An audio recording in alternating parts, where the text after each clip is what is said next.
ये कहानी है भारत के उन वीर योद्धाओं की जिन्हें हमारे इतिहास में उनके शौर्य और वीर गति के लिए जाना जाता है।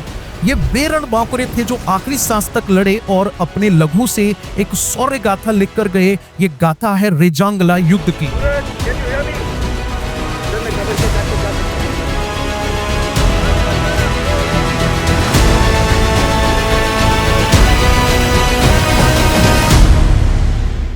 साल 1962 का समय जब भारत और चीन के बीच युद्ध छिड़ा तो लद्दाख का बर्फ से ढका हुआ क्षेत्र, दुर्गम पहाड़ियां और शरीर को कपा देने वाली ठंड और बीच में एक रणनीतिक स्थान रेजांगला। दोस्तों, रेजांगला एक माउंटेनियस पास है जो कनेक्ट करता है चुशूल घाटी को सांगपुर लेक बेसिन के साथ में। इसे माना जाता है चुशूल घाटी का अंगरक्षक क्योंकि ये लोकेटेड है LAC बॉर्डर पे। 16,000 फीट की ऊंचाई वाले इस क्षेत्र का तापमान -30 डिग्री सेंटीग्रेड से भी नीचे पहुंच जाता है। बात है 18 नवंबर 1962 की। यहाँ पर 13 कुमायूं बटालियन की एक चार्ली कंपनी की सैनिक टुकड़ी तैनात थी और इस सैनिक टुकड़ी को कमांड कर रहे थे मेजर शैतान सिंह।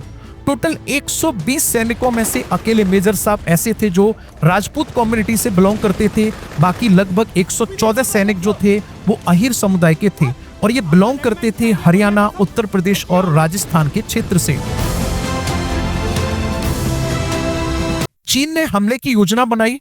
लगभग 1300 सैनिकों ने पहाड़ी के ऊपर आकर के चुशूल घाटी वाले क्षेत्र को घेर लिया। दोस्तों, चीनी सैनिक ऊपर पहाड़ी पर तैनात थे जबकि हमारे वीर भारतीय योद्धा घाटी क्षेत्र में थे। लेकिन चीनी सैनिकों को इस बात का अनुमान नहीं था कि ये भारतीय कितने वीर हैं। बर्फीली हवाओं के बीच 18 नवंबर की सुबह युद्ध की शुरुआत हुई और हमारे वीर योद्धा भारत माता की जयकार लगाते हुए रणभूमि में कूद पड़े। हमारे वीर योद्धा इतनी वीरता के साथ लड़े, 120 सैनिकों ने चीन के लगभग 1000 से ज्यादा सैनिकों को मार गिराया। लेकिन दोस्तों, दुख की बात यह थी कि हमारे 120 सैनिकों में से 114 सैनिक शहीद हो चुके थे। मेजर शैतान सिंह अंतिम सांस तक लड़े। मेजर शैतान सिंह घायल होने के बाद भी लगातार एक पोस्ट से दूसरी पोस्ट पर जाकर सैनिकों का हौसला बुलंद कर रहे थे और जब उनको बहुत ज्यादा घाव हो गए तो उन्होंने अपने साथी सैनिक से लास्ट में कहा, तुम मुझे यहीं छोड़ो, आप इस लड़ाई को जारी रखो, और वीर गति को प्राप्त हो गए। मरणोपरांत सरकार ने इन्हें परमवीर चक्र से सम्मानित किया।